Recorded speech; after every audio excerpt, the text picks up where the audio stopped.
आज देखेंगे Bihar board matric exam के लिए केमिस्ट्री रसायन विज्ञान का पहला चैप्टर रासायनिक अभिक्रिया एवं समीकरण का एमसीक्यू। रासायनिक अभिक्रिया एवं समीकरण से संबंधित एमसीक्यू टेस्ट लगाएंगे और टेस्ट लगाने के बाद कमेंट बॉक्स में अपना नंबर कमेंट करके जरूर शेयर करेंगे और बता दें कि इस चैनल पर जो नए हैं वो चैनल को सब्सक्राइब करेंगे, बेल आइकन को दबा लेंगे, ऑल पे करके रखेंगे और ज़्यादा से ज़्यादा अपने चाहने वालों के साथ, दोस्तों के साथ शेयर करेंगे जिन्हें मैट्रिक का एग्जाम देना है।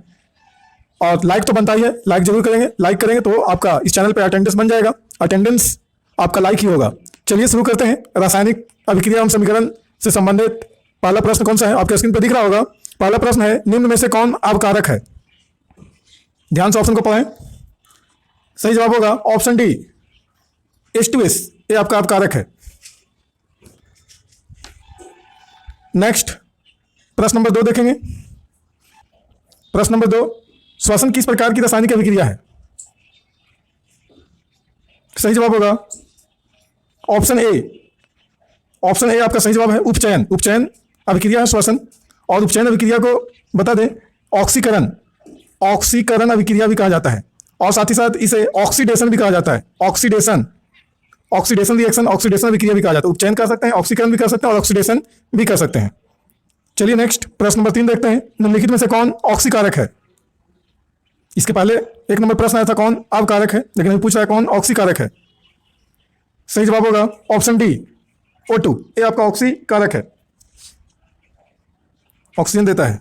प्रश्न नंबर 4, रासायनिक समीकरण में जलीय विलयन को किस प्रतीक द्वारा दर्शाया जाता है? रासायनिक समीकरण में जलीय विलयन को किस प्रतीक के द्वारा दर्शाया जाता है? सही जवाब होगा ऑप्शन सी, AQ। जलीय विलयन को AQ के द्वारा दर्शाते हैं। और रासायनिक समीकरण बता दें कि एस के द्वारा आपका ठोस पदार्थ को दर्शाते हैं, ठोस, जिसको बोलते हैं सॉलिड। सॉलिड का मतलब ठोस। फिर आपका आता एल, इसको बताते हैं तरल।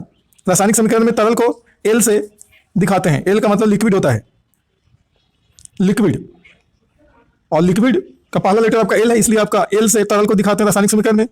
ठोस को इंग्लिश में सॉलिड कहते हैं, इसलिए एस पहला लेटर है, इसलिए आपका ठोस पदार्थ को एस से दर्शाते हैं रासायनिक समीकरण में। और आपका जी जो है एक गैस होता है, जी का मतलब गैस, और गैस आपका जी से शुरू होता है, GAS, गैस, इसलिए जी से आपका रासायनिक समीकरण में गैस को दर्शाते हैं। इस प्रकार से याद रखेंगे, बहुत इंपॉर्टेंट है। और आपका जलीय विलयन को AQ से दर्शाते हैं, तो आपका क्वेश्चन ही था। चलिए नेक्स्ट प्रश्न नंबर 5 देखते हैं। अभिक्रिया CuO+H, आयरो के बाद आपका Cu+HO बन रहा है, किस प्रकार की अभिक्रिया है? ध्यान से अभी समीकरण को देखें और ऑप्शन के अकॉर्डिंग जवाब दें। कमेंट बॉक्स में कमेंट करके जवाब दें। सही जवाब होगा ऑप्शन ए, विस्थापन। यहां पे देख रहे हैं कि O जो है वो Cu के साथ था, ऑक्सीजन Cu के साथ था, लेकिन अभी H के साथ यानी हाइड्रोजन के साथ चला गया है। इस प्रकार से ऑक्सीजन जो यहाँ पे है वो विस्थापित हो जा रहा है, यानी कॉपर से हट करके आपका हाइड्रोजन के साथ चला जा रहा है। इस प्रकार से विस्थापित होने की वजह से ही आपका इसको बोल रहे हैं विस्थापन अभिक्रिया। और इसमें एकल विस्थापन, विस्थापन अभिक्रिया जो यहाँ पे हो रहा है एकल हो रहा है, सिंगल आपका एक यौगिक से आपका एक आपका तत्व आपका विस्थापित हो रहा है, सिंगल तत्व का विस्थापन हो रहा है, इसलिए इसको बोलेंगे एकल विस्थापन भी, एकल विस्थापन अभिक्रिया भी कर सकते हैं। चलिए नेक्स्ट प्रश्न नंबर 6, समीकरण आपका दिया हुआ है, ध्यान से देखेंगे। CaCO3, ये आपका सॉलिड है, देखिए यहाँ पे दर्शा रहा है, ठोस पदार्थ है इसलिए आपका एस दिया हुआ ब्रैकेट में। CaO, ये भी आपका ठोस पदार्थ है इसलिए एस दिया हुआ है, और CO2 आपका गैस है इसलिए यहाँ पे G दिया हुआ है। तो इस देखना है इस समीकरण में कि कौन सा समीकरण यह है। सही जवाब होगा ऑप्शन ए, वियोजन। ये आपका वियोजन अभिक्रिया है, वियोजन। अब देखें कैसे वियोजन अभिक्रिया है।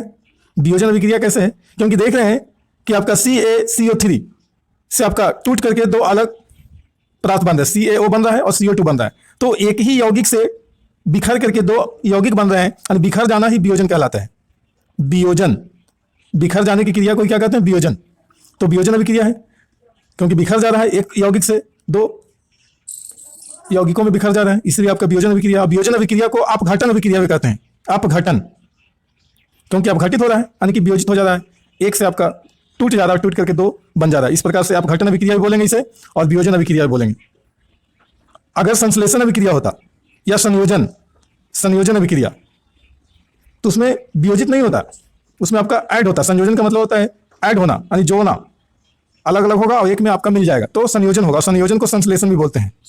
संश्लेषण, संश्लेषण अभिक्रिया भी कर सकते हैं या संयोजन अभिक्रिया भी कर सकते हैं। जब आपका क्या होगा, ये आपका जो दिया हुआ है ये इस तरफ होता और ये इस तरफ होता, तो ऐसी स्थिति में वो आपका संयोजन हो जाता, दो अलग अलग होता और आपका मिल जाता। पूछता है कि कौन सा अभिक्रिया जो है एक दूसरे के विपरीत है, तो संयोजन अभिक्रिया जो है वो वियोजन अभिक्रिया का विपरीत है, और जब वियोजन अभिक्रिया के विपरीत संयोजन है तो संयोजन जब वियोजन के विपरीत है तो वियोजन भी आपका संयोजन अभिक्रिया के विपरीत है। इस प्रकार से ये दोनों अभिक्रिया जो है संयोजन और वियोजन एक दूसरे के विपरीत है।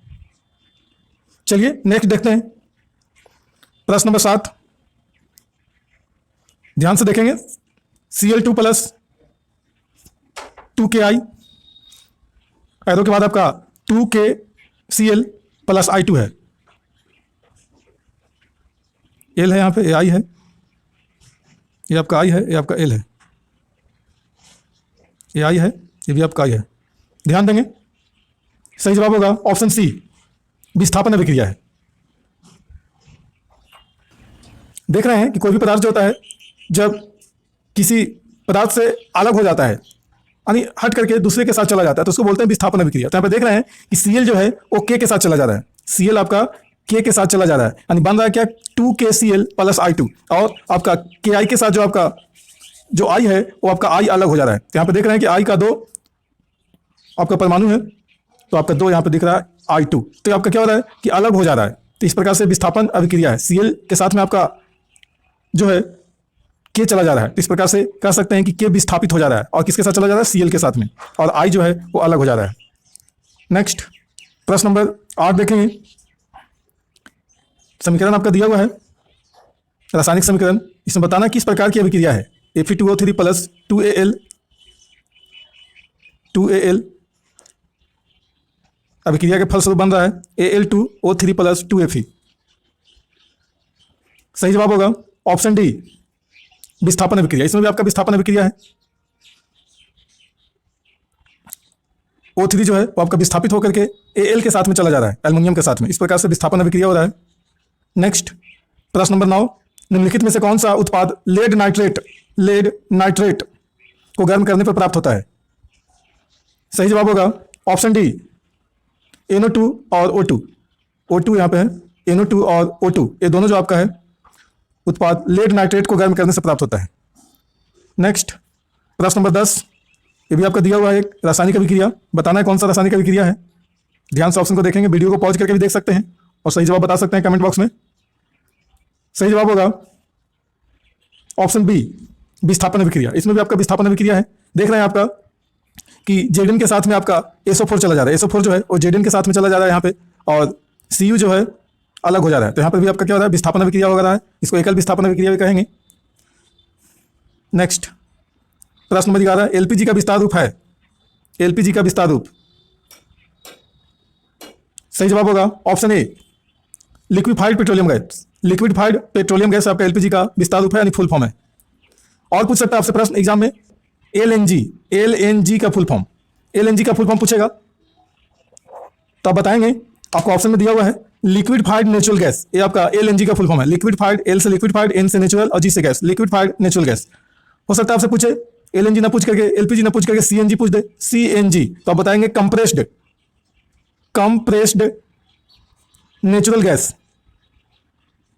कंप्रेस्ड नेचुरल गैस, ये आपका CNG का फुल फॉर्म है। LPG का तो आपका यहाँ पे दिख रहा है, क्वेश्चन में ही था LPG, लिक्विफाइड पेट्रोलियम गैस।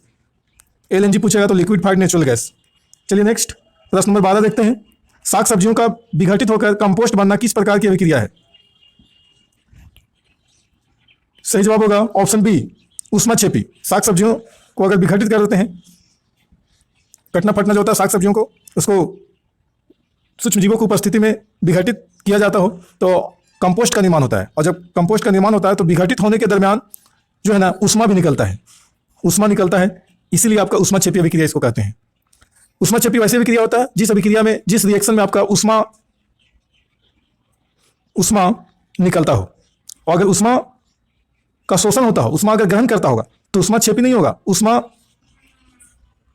शोषी हो जाएगा, ऊष्मा शोषी। जब आपका ऊष्मा को ग्रहण करेगा, ऊष्मा ग्रहण करेगा तो ऊष्मा शोषी, और त्याग करेगा, ऊष्मा का क्या करेगा, त्याग यानी छोड़ेगा, तो बताइएगा ऊष्माक्षेपी। ऊष्माक्षेपी में त्याग होगा ऊष्मा का, और ऊष्मा शोषी में ग्रहण होगा ऊष्मा का। शोषी मतलब शोषण कर रहा है, क्षेपी मतलब त्याग कर रहा है। चलिए नेक्स्ट प्रश्न नंबर 13 देखेंगे।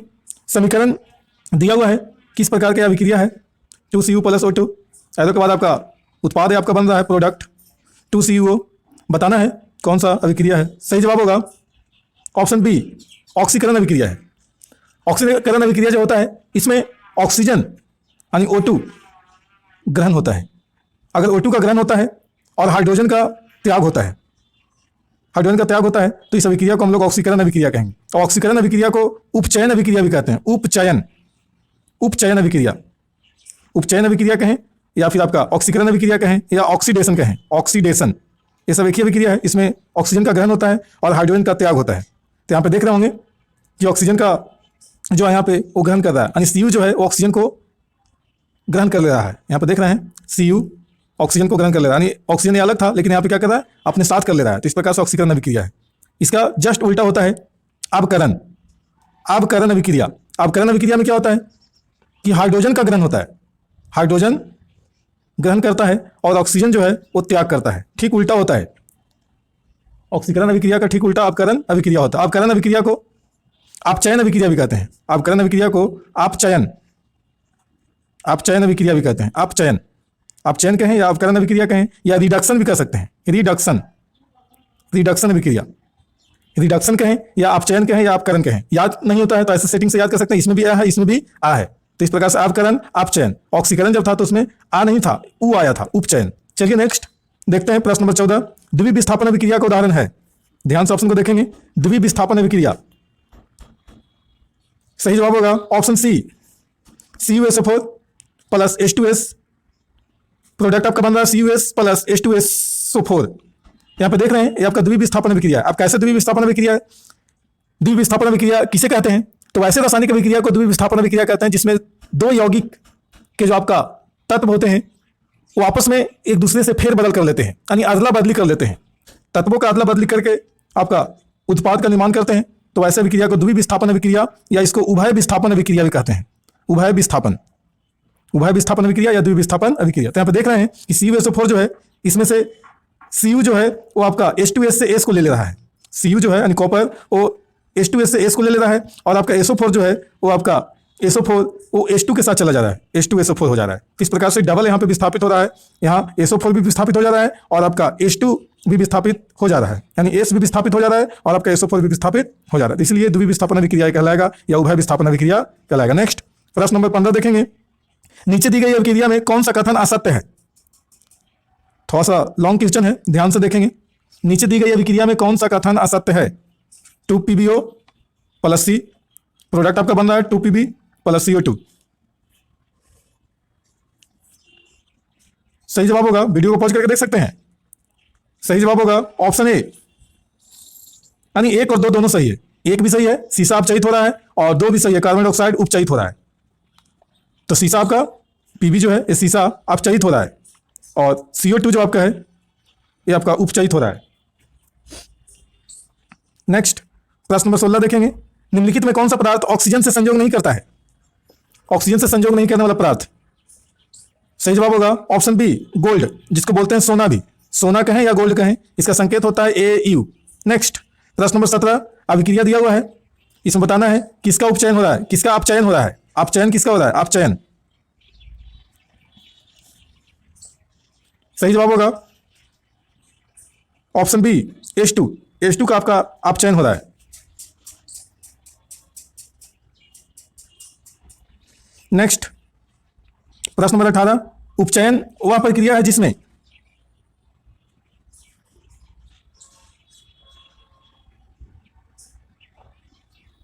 सही जवाब होगा ऑप्शन डी, सभी। उपचयन को ही तो कहा जाता है ऑक्सीकरण, ऑक्सीकरण या ऑक्सीडेशन। तो इसमें होता क्या उपचयन में, यानी ऑक्सीकरण में, कि ऑक्सीजन का योग होता है मतलब ऑक्सीजन ग्रहण किया जाता है, हाइड्रोजन का वियोग होता है मतलब हाइड्रोजन को त्याग किया जाता है, और इलेक्ट्रॉन का भी त्याग किया जाता है। तो तीनों आपका सही, इसलिए सभी आपका आंसर होगा। लेकिन ये अगर ऑक्सीकरण ना रह के उपचयन ना रह करके आपका अपचयन होता है, जैसा कि यहाँ पे दिख रहा था अपचयन, तो अपचयन ठीक इसका उल्टा हो जाता है।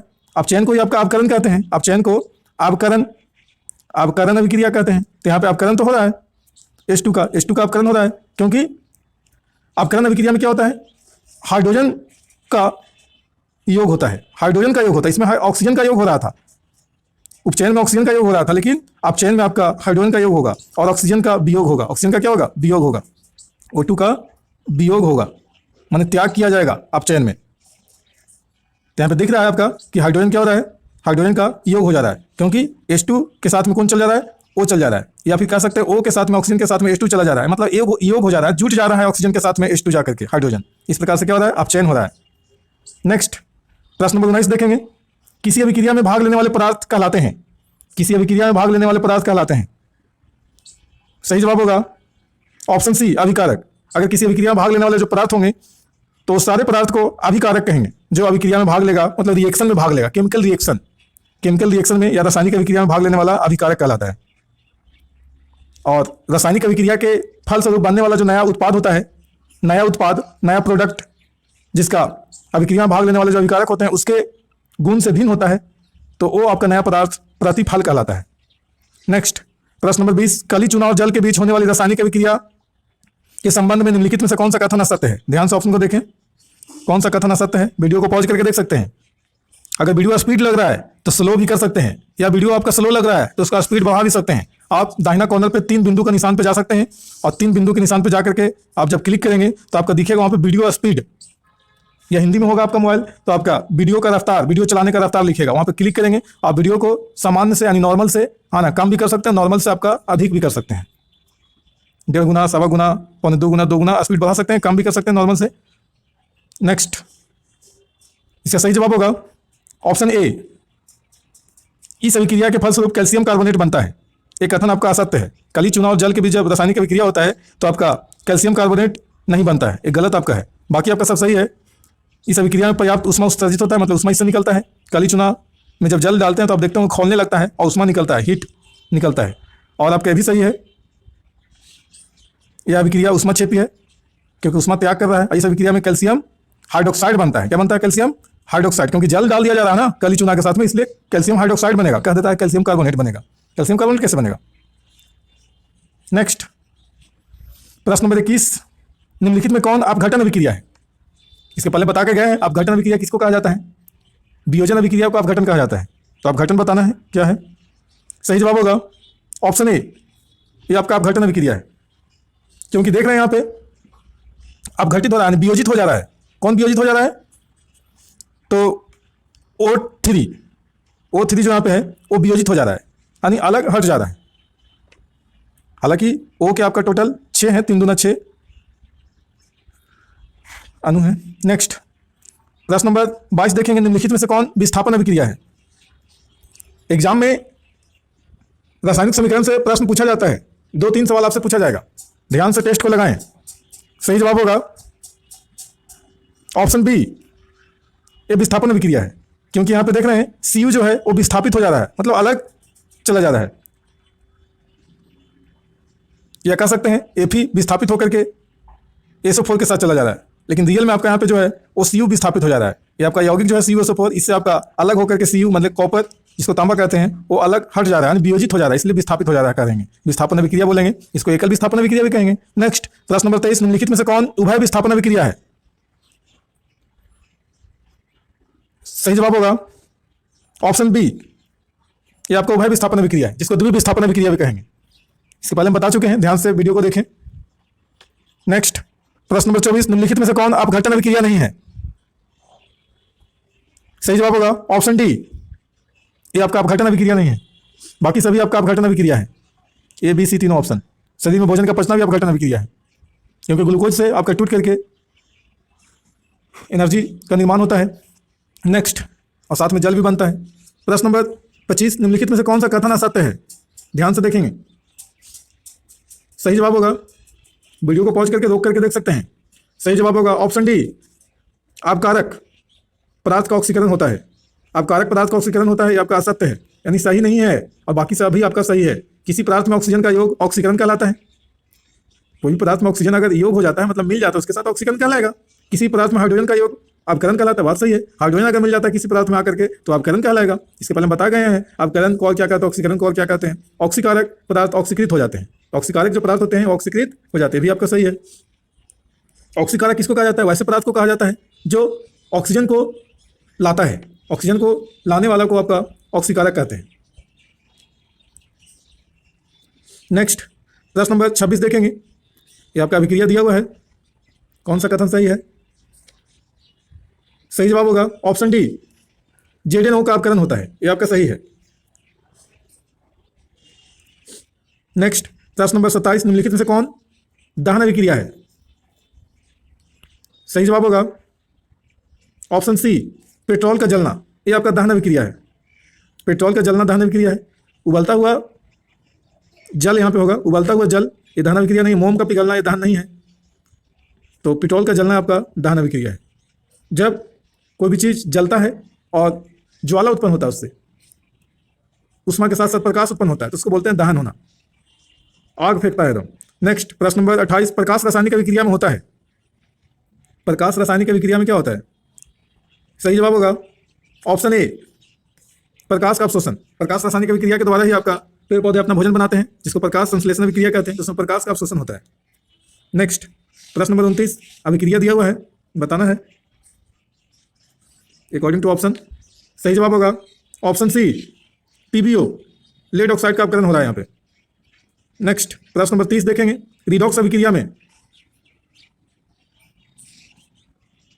सही जवाब होगा ऑप्शन बी, ऑक्सीकरण और अपकरण दोनों साथ में होते हैं।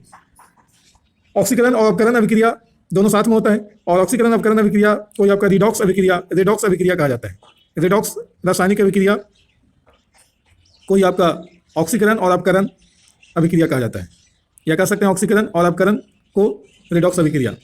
नेक्स्ट प्रश्न नंबर 31, जिस न्यूनतम ताप पर कोई पदार्थ जलना प्रारंभ करता है उसे कहते हैं।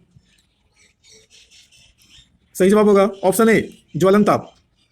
प्रश्न नंबर 32, अभिक्रिया दिया हुआ है, इससे क्या पता चलता है? ऑप्शन को पढ़ें ध्यान से। सही जवाब होगा ऑप्शन बी, I2 की तुलना में Cl2 अधिक क्रियाशील है। आप लोग कमेंट करके बताएं कमेंट बॉक्स में, I किसका संकेत है, किस तत्व का संकेत I है।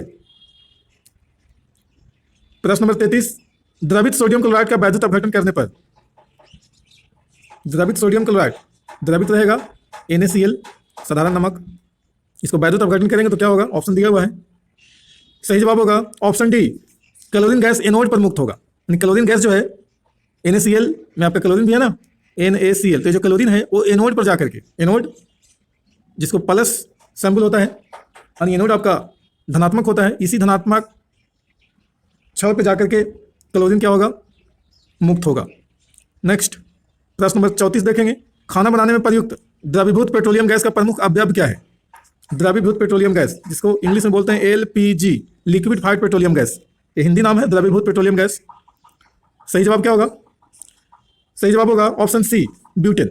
LPG का मुख्य अवयव आपका, यानी मुख्य भाग जो है, पार्ट यानी अंश जो है, अवयव का मतलब भाग कहें या फिर अंश कह सकते हैं या पार्ट कह सकते हैं, तो आपका ब्यूटेन है।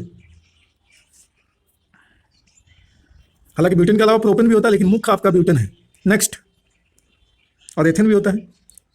प्रश्न नंबर 35 देखेंगे, कली चूना और जल के बीच अभिक्रिया होने पर, इसके पहले प्रश्न आ चुका है इस तरह का। सही जवाब होगा ऑप्शन ए, पर्याप्त उष्मा को उत्सर्जन होता है, उष्मा आपका निकलता है, उत्सर्जित होता है, त्याग होता है उष्मा का, जब कली चूना में जल को डालते हैं। आप देखते होंगे घर की दीवार को पुताई करना होता है, तो चूना ला करके उसमें पानी जब डालते हैं या पानी में चूना को डालते हैं तो उबलने लगता है, खौलने लगता है और उष्मा उत्सर्जित होता है। अगर वहाँ पे नज़दीक में चेहरा को आप रखेंगे तो आपको चेहरा जला सकता है, जख्म बना सकता है। इस प्रकार से इसमें उष्मा उत्सर्जित होता है। कभी ट्राई भी नहीं करेंगे, कोशिश नहीं करेंगे कि जब जल में चूना डाल रहे हैं तो चेहरा को उसके नज़दीक में रखें, दूरी बना करके रहें। प्रश्न नंबर 36 देखेंगे, रासायनिक अभिक्रियाओं को व्यक्त किया जाता है। सही जवाब होगा ऑप्शन सी, समीकरणों के द्वारा। समीकरणों मतलब रासायनिक समीकरण के द्वारा, केमिकल इक्वेशन के द्वारा आपका व्यक्त करेंगे रासायनिक अभिक्रियाओं को, केमिकल रिएक्शनों को। प्रश्न नंबर 37, समीकरण के बाएं एवं दाएं दोनों ओर प्रत्येक प्रकार के परमाणुओं की संख्या समान है, तो यह समीकरण है, यह कौन सा समीकरण है? सही जवाब होगा ऑप्शन बी, संतुलित। यह आपका संतुलित समीकरण है, जिसको बोलेंगे balance, balance equation, balance equation कह सकते हैं, बैलेंस इक्वेशन या संतुलित समीकरण, क्योंकि दोनों तरफ का परमाणुओं की संख्या जो समान है, यानी बराबर है। बराबर, समान मतलब बराबर। अगर लिख देता है ऐसा, ये समान ना लिख करके लिखता है ऐसा समान, तो इसका मतलब होता है वस्तु। बहुत सारे लोगों को ये पता नहीं होता है, कंफ्यूज में रहते हैं, समान कैसे लिखें? समान, इसको पढ़ने में भी अंतर है। समान मतलब बराबर, समान मतलब वस्तु। एक होता है सामान्य, इसका मतलब होता है साधारण। एक होता है सम्मान, इसका मतलब होता है इज्जत। तो इस सब बातों पे गौर करेंगे। हिंदी का शब्द है, सबका अर्थ अपना अलग अलग है, बोलने का तरीका भी अलग अलग है, थोड़ा थोड़ा सा टेक्निकल अंतर है। नेक्स्ट प्रश्न नंबर 38 देखेंगे, निम्नलिखित में से कौन समीकरण असंतुलित है? वीडियो को पॉज करके देख सकते हैं।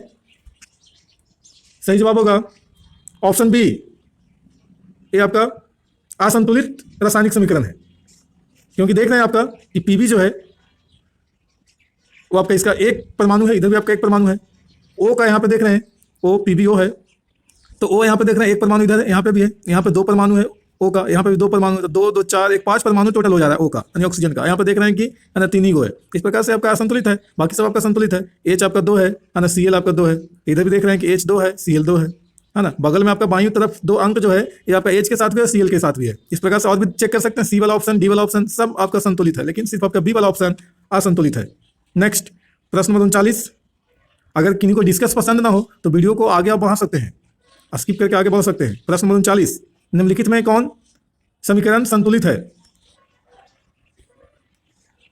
सही जवाब होगा ऑप्शन बी, ये आपका संतुलित है और बाकी आपका सब असंतुलित है।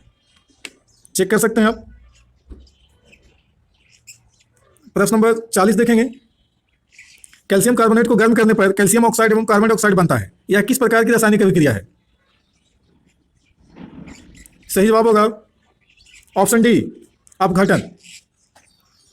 जब गर्म करते हैं कैल्शियम कार्बोनेट को तो कैल्शियम ऑक्साइड और कार्बन डाइऑक्साइड बनता है, तो ये आपका रासायनिक अभिक्रिया अपघटन अभिक्रिया, क्योंकि अपघटन यहाँ पे हो रहा है, यानी अपघटन यानी वियोजन हो रहा है, वियोजित होकर के ही आपका कार्बन डाइऑक्साइड और कैल्शियम ऑक्साइड का निर्माण हो रहा है। नेक्स्ट प्रश्न नंबर 41, क्लोरोफिल और सूर्य की प्रकाश की उपस्थिति में वायु से कार्बन डाइऑक्साइड एवं पृथ्वी से जल ग्रहण करके अपना भोजन तैयार करते हैं, यह किस प्रकार की अभिक्रिया है? सही जवाब होगा ऑप्शन बी, प्रकाश रासायनिक अभिक्रिया। यानी पेड़ पौधे क्लोरोफिल और सूर्य की उपस्थिति में क्या करता है, कार्बन डाइऑक्साइड वायु से ग्रहण कर लेता है वायुमंडल से, और पृथ्वी से जल और खनिज लवण ग्रहण करके अपना भोजन बनाते हैं प्रकाश संश्लेषण प्रक्रिया के द्वारा। तो इसमें अभिक्रिया जो होता है, रिएक्शन, वो प्रकाश रासायनिक अभिक्रिया होता है।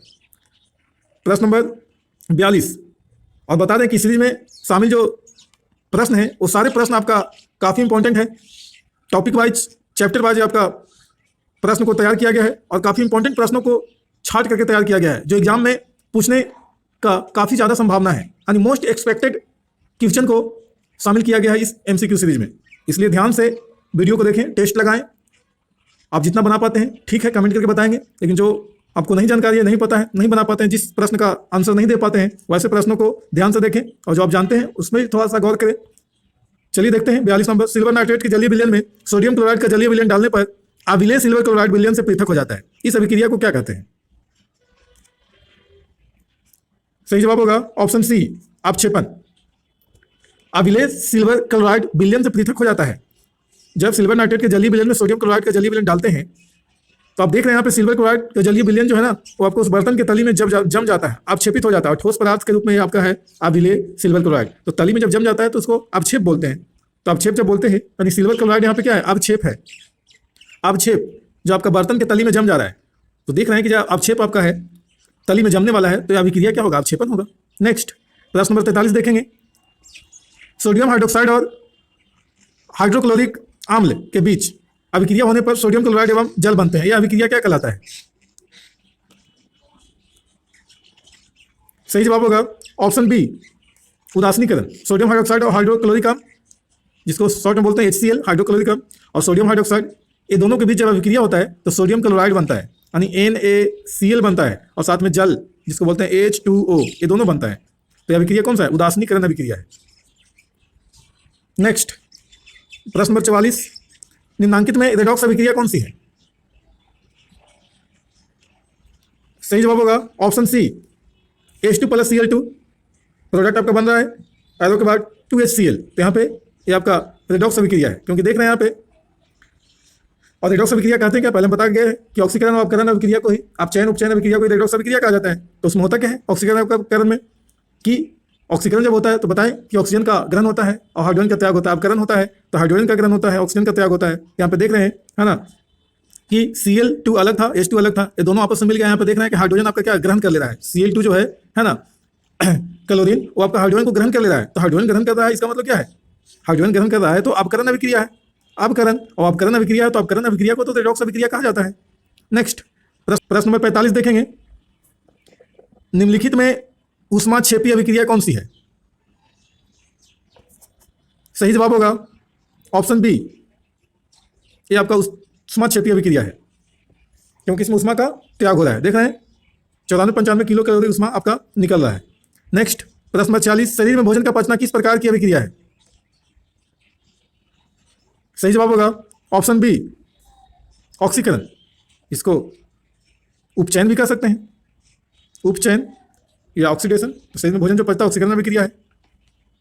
बच्चे कंफ्यूज होते रहते हैं, ऑक्सीकरण को जो कह दिया जाता है उपचयन भी कर दिया जाता है, ऑक्सीडेशन भी कर दिया जाता है, इसमें कंफ्यूज होते हैं। अपकरण को अपचयन अभिक्रिया भी कहा जाता है, रिडक्शन अभिक्रिया कहा दिया जाता है, तो बच्चे कंफ्यूज हो जाते हैं, क्योंकि लगभग नाम जो है ना एक दूसरे से मिलता जुलता रहता है। चलिए नेक्स्ट प्रश्न नंबर 47, निम्नलिखित में कौन सा पदार्थ बिना ज्वाला के जलता है? जब जलता है तो उसमें ज्वाला उत्पन्न नहीं होता है। सही जवाब होगा ऑप्शन सी, यानी कोयला। कोयला जब जलता है तो ज्वाला उत्पन्न नहीं होता, ऊपर की ओर आग नहीं फेंकता ऊपर की ओर। बाकी आपका जलेंगे मोमबत्ती, केरोसिन, मीथेन गैस, तो सब में आपका ज्वाला उत्पन्न होगा। नेक्स्ट प्रश्न नंबर 48, संतुलित रासायनिक समीकरण विज्ञान के किस सिद्धांत पर आधारित होता है? बैलेंस केमिकल इक्वेशन विज्ञान के किस सिद्धांत पर आधारित होता है? सही जवाब होगा ऑप्शन बी, द्रव्यमान के अंशवर्ता के सिद्धांत पर। द्रव्यमान के अंशवर्ता के सिद्धांत पे आपका आधारित होता है संतुलित रासायनिक समीकरण। प्रश्न नंबर 48 के बाद देखेंगे 49, जिस रासायनिक अभिक्रिया में प्रतिफल के साथ साथ ऊष्मा का उत्सर्जन होता है उसे क्या कहते हैं? प्रतिफल भी बनता है और साथ साथ में ऊष्मा भी उत्सर्जित होता है। सही जवाब होगा ऑप्शन ए, ऊष्माक्षेपीय अभिक्रिया। उत्सर्जन हो रहा है, अगर ग्रहण होता है तो आपका ऊष्माशोषी हो जाता है। नेक्स्ट प्रश्न नंबर 50, रासायनिक समीकरण के संबंध में निम्नलिखित में कौन सा कथन असत्य है? बड़ा क्वेश्चन है, ध्यान से देखेंगे, वीडियो को पॉज करके देख सकते हैं। सही जवाब होगा ऑप्शन डी।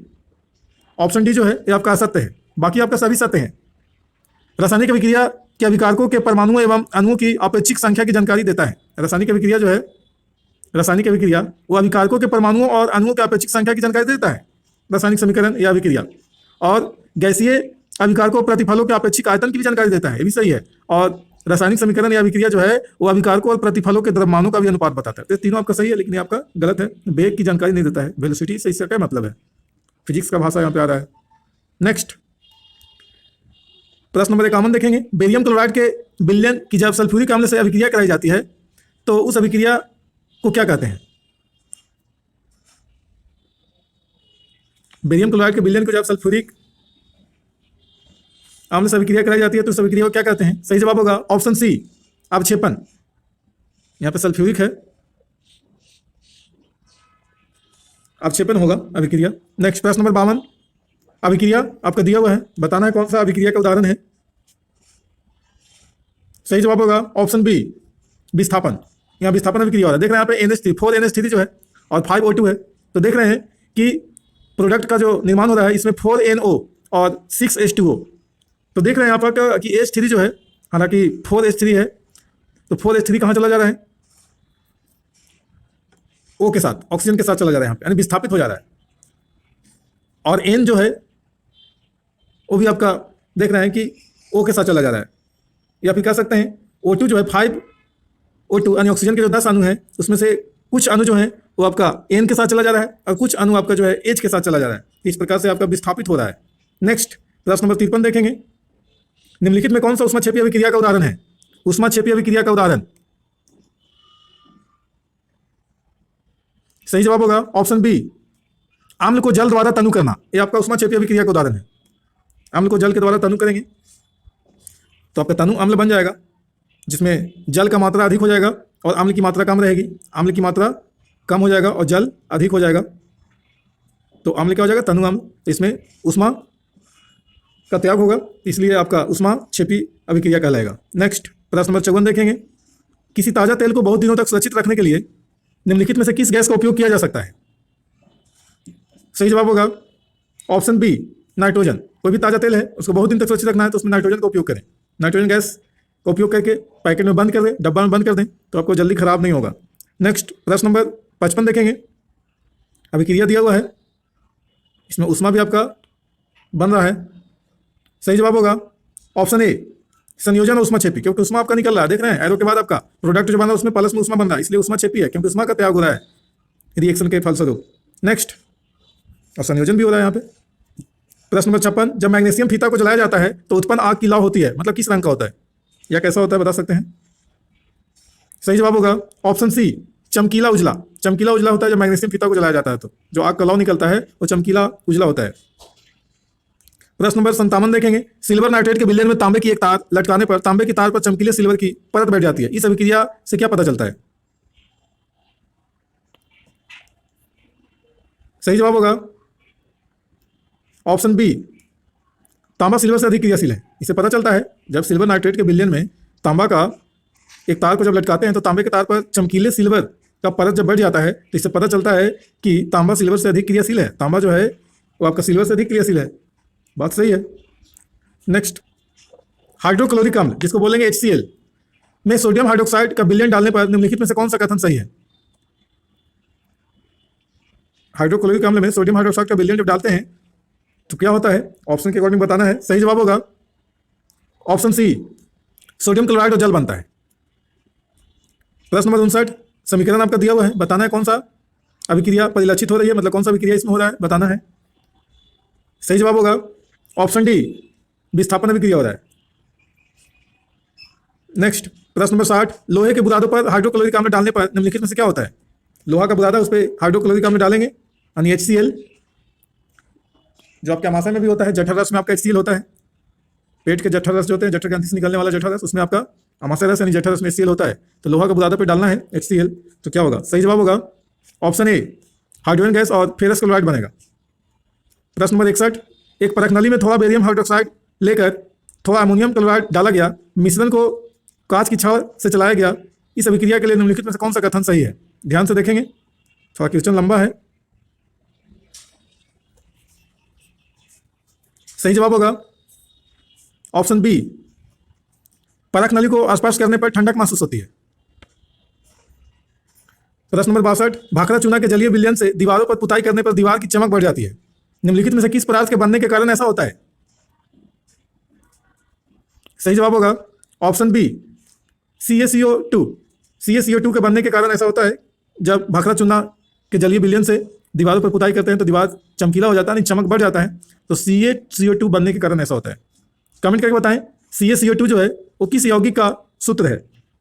प्रश्न नंबर 63, अभिक्रिया आपका दिया हुआ है, इसमें कौन सा पदार्थ ऑक्सीकारक है? कौन सा पदार्थ ऑक्सीकारक है? सही जवाब होगा ऑप्शन बी, Cl2, ये आपका ऑक्सीकारक है। प्रश्न नंबर 64, जल का वैद्युत अपघटन करने पर मुक्त होने वाली हाइड्रोजन और ऑक्सीजन गैसों का मोल अनुपात होता है। सही जवाब होगा ऑप्शन सी, 2:1। प्रश्न नंबर 65, निम्नलिखित अभिक्रियाओं में कौन संश्लेषण अभिक्रिया है? संश्लेषण जिसको बोलते हैं संयोजन अभिक्रिया भी। सही जवाब होगा option D, MgO plus H2O, ये दोनों आपका संयोज हो जा रहा है, मतलब आपस में मिल जा रहा है, मिल करके MgOH2 बना रहा है, तो इस प्रकार से संयोजित हो जा रहा है, इसलिए संश्लेषण अभिक्रिया इसको बोलेंगे या संयोजन अभिक्रिया। नेक्स्ट, प्रश्न नंबर 66, निम्नलिखित में कौन सा पदार्थ फोटोग्राफी में प्रयुक्त होने वाली फिल्म बनाने में प्रयुक्त होता है?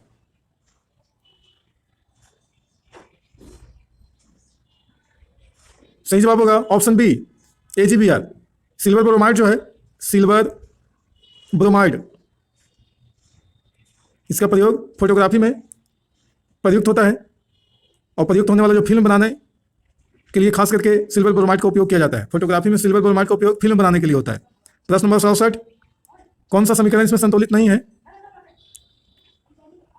सही जवाब होगा ऑप्शन ए, ये आपका संतुलित नहीं है, बाकी सारा आपका संतुलित है। B, C, D, ये तीनों ऑप्शन आपका जो है वो संतुलित है, लेकिन आपका ए वाला संतुलित नहीं है। देख लेंगे वीडियो को पॉज करके। प्रश्न नंबर 68, निम्नलिखित कथनों में कौन सा कथन सही नहीं है? कौन सा कथन सही नहीं है? सही जवाब होगा ऑप्शन सी, ये आपका कथन सही नहीं है, बाकी आपका सारा कथन सही है। पोटेशियम क्लोराइड के विलयन में सिल्वर नाइट्रेट को विलयन डालने पर एक अभिलेय सफेद अवक्षेप बनता है। सिल्वर धातु के एक टुकड़े का तनु हाइड्रोक्लोरिक अम्ल में डालने पर कोई अभिक्रिया नहीं होता है, ये सभी सही है। H2S और Cl2 के बीच अभिक्रिया होने पर सल्फर पृथक हो जाता है, तो ये आपका सभी सही है ना। ए वाला भी सही है, आपका बी वाला भी सही है और डी वाला भी सही है। यानी अकॉर्डिंग टू ऑप्शन के अनुसार, जैसा प्रश्न पूछ रहा है कि कौन सही नहीं है, तो आपका सी वाला सही नहीं है, तो आंसर आपका सही क्या होगा? जवाब सी।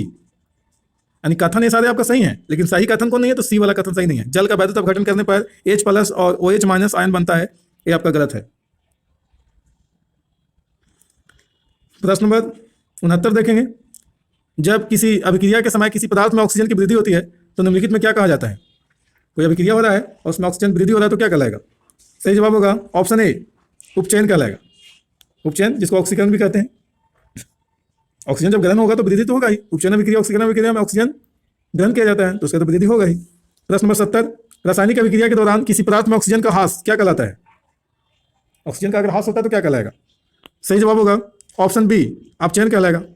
ऑक्सीजन का त्याग होता है, इसमें हाइड्रोजन का ग्रहण होता है, इसलिए अपचयन कहलाएगा, या अपकरण भी कह सकते हैं। प्रश्न नंबर 71, सिल्वर क्लोराइड का रंग क्या है अकॉर्डिंग टू ऑप्शन?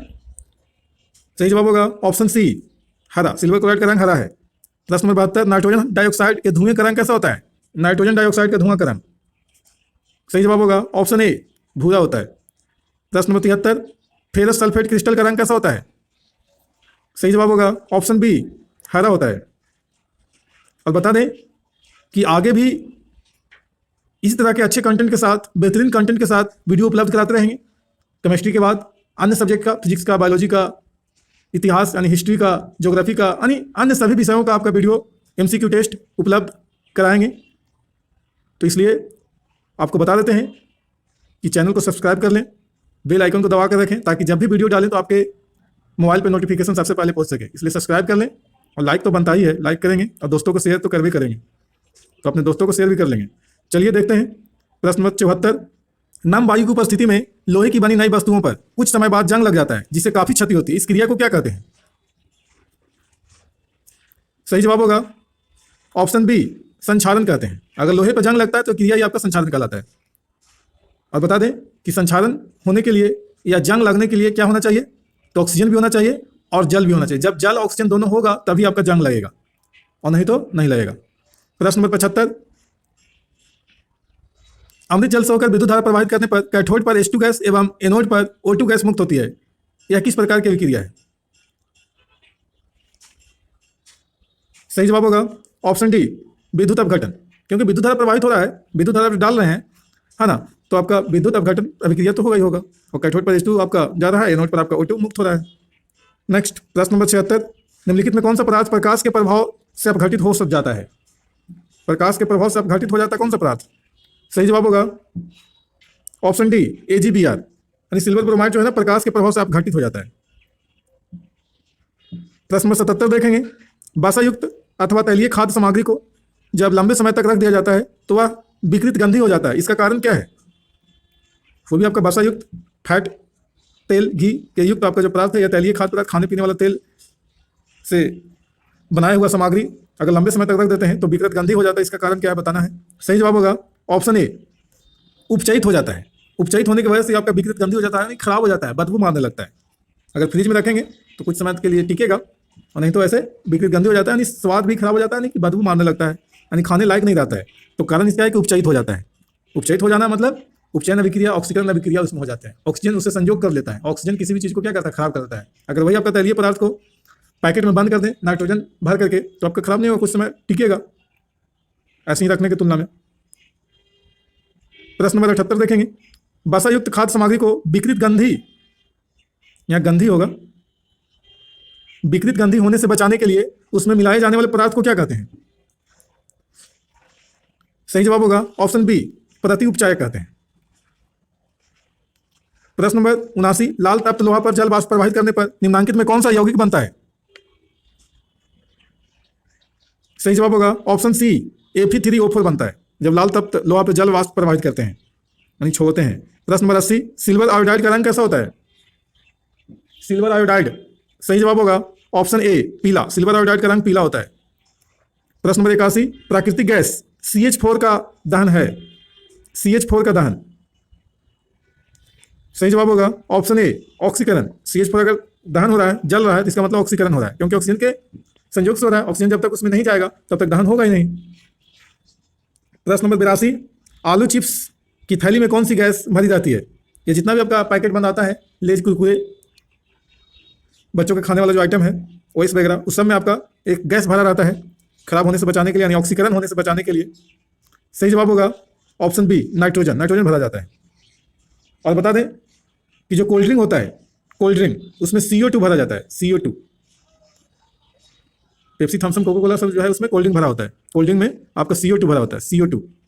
प्रश्न नंबर 83, दूध से दही बनना कैसा परिवर्तन है? दूध से दही जब बनता है तो कौन सा परिवर्तन कहलाएगा? सही जवाब होगा ऑप्शन बी, रासायनिक। रासायनिक परिवर्तन वैसा परिवर्तन होता है जब आपका किसी पदार्थ को एक बार उसमें रासायनिक अभिक्रिया हो गया तो एक नया पदार्थ जब बन जाता है और उस नए पदार्थ से दोबारा मूल रूप में नहीं आ पाता है या मूल पदार्थ में कन्वर्ट नहीं हो पाता है, तो ऐसे पदार्थ में होने वाली जो आपका परिवर्तन है वो आपका रासायनिक परिवर्तन कहलाता है। यानी एक पदार्थ से आपका किसी दूसरे पदार्थ में अगर परिवर्तित हो गया तो उससे आपका फिर दोबारा मूल पदार्थ में कन्वर्ट नहीं होगा तो आपका रासायनिक कहलाएगा, लेकिन कन्वर्ट हो जाएगा तो आपका भौतिक कहलाएगा। जैसे कच्ची सब्जी है या दाल है, वो कच्ची सब्जी को आप तल करके भून करके आपका खाने योग्य बना लिए तो उससे फिर वो कच्चा सब्जी यानी हरा सब्जी आप नहीं बना पाएंगे, तो उसमें रासायनिक अभिक्रिया हो रहा है। दूध से दही बनना तो रासायनिक अभिक्रिया हो रहा है। भौतिक अभिक्रिया की अगर बात करें तो जल है, जल को अगर फ्रिज में रख दिया जम गया तो बर्फ बन गया, तो बर्फ से फिर आप जल बना सकते हैं तो आपका भौतिक हो जाएगा। जल से अगर बर्फ बनाते हैं तो भौतिक परिवर्तन हो जाएगा। नेक्स्ट प्रश्न 84, किसी पदार्थ को ऑक्सीजन की उपस्थिति में जलकर ऊष्मा और प्रकाश उत्पन्न करना कौन सी क्रिया है? सही जवाब होगा ऑप्शन बी। यहां पे सही जवाब जो होगा वो ऑप्शन सी होगा, यानी ज्वलन और दहन एक ही चीज है। चाहे तो ज्वलन कहें या दहन कहें, दोनों एक ही है। ज्वलित हो रहा है यानी दहन हो रहा है, एक ही चीज है। क्योंकि पदार्थ जब ऑक्सीजन की उपस्थिति में जलता है तो ऊष्मा और प्रकाश तो देता है, तो ये क्रिया जो है वो ज्वलन निकालता है या दहन भी कह सकते हैं, एक ही चीज है, इसलिए ऑप्शन सी सही होगा। प्रश्न नंबर 85 देखेंगे, जलने वाले पदार्थ को क्या कहते हैं? जो पदार्थ जलता है वो क्या कहलाता है? सही जवाब होगा ऑप्शन सी, ए और बी दोनों। दहनशील भी कहलाता है, ज्वलनशील भी कहलाता है। जो पदार्थ जलता है तो क्या जलता है? कागज भी जला सकते हैं आप, कोयला जला सकते हैं, पेट्रोलियम जला सकते हैं, लकड़ी जला सकते हैं। ये सारे आपका क्या है? दहनशील या ज्वलनशील है। सब सूखा हुआ होना चाहिए, गीला रहेगा कागज, कागज गीला कागज हो तो नहीं जलेगा। नेक्स्ट प्रश्न नंबर 86 देखेंगे, लास्ट प्रश्न आपका है, निम्नलिखित में से कौन अदहनशील पदार्थ है? अदहनशील। सही जवाब होगा ऑप्शन डी, बालू। ये आपका अदहनशील पदार्थ है। बाकी आपका तीनों जो है आपका दहनशील है, क्योंकि जलता है ये सारे पदार्थ, लेकिन बालू जलता नहीं है इसलिए अदहनशील है। बालू हो गया, पत्थर हो गया, ईंट हो गया, सारे जलने वाले नहीं है, तो जो नहीं जलेगा वो आपका अदहनशील कहलाएगा। एक प्रश्न और आपका आ रहा है, रासायनिक अभिक्रिया के फलस्वरूप, 87 नंबर प्रश्न है, रासायनिक अभिक्रिया के फलस्वरूप बनने वाले नए पदार्थ को क्या कहते हैं? सही जवाब होगा ऑप्शन सी, उत्पाद। रासायनिक अभिक्रिया के फलस्वरूप बनने वाला जो नया पदार्थ होता है उत्पाद कहलाता है। इसी उत्पाद को प्रतिफल भी कहते हैं। प्रतिफल, प्रतिफल कह सकते हैं या प्रोडक्ट भी कह सकते हैं। प्रोडक्ट, प्रोडक्ट कहें या प्रतिफल कहें, उत्पाद कहें। जब रासायनिक अभिक्रिया के फलस्वरूप जो नया पदार्थ बनता है, एरो के बाद इसको लिखते हैं, प्रोडक्ट को एरो के बाद लिखते हैं और एरो के पहले आपका अभिकारक लिखाता है। पूछेगा सवाल कि रासायनिक समीकरण में तीर के निशान के पहले वाले पदार्थ को क्या कहते हैं? तो अभिकारक कहते हैं। और तीर के निशान के बाद वाले पदार्थ को क्या कहते हैं? तो उत्पाद कहते हैं। उत्पाद कहें या प्रतिफल। चलिए ठीक है, ओके। आगे वीडियो मिलते रहेगा अलग अलग विषय का, topic wise, chapter wise. Okay, thanks.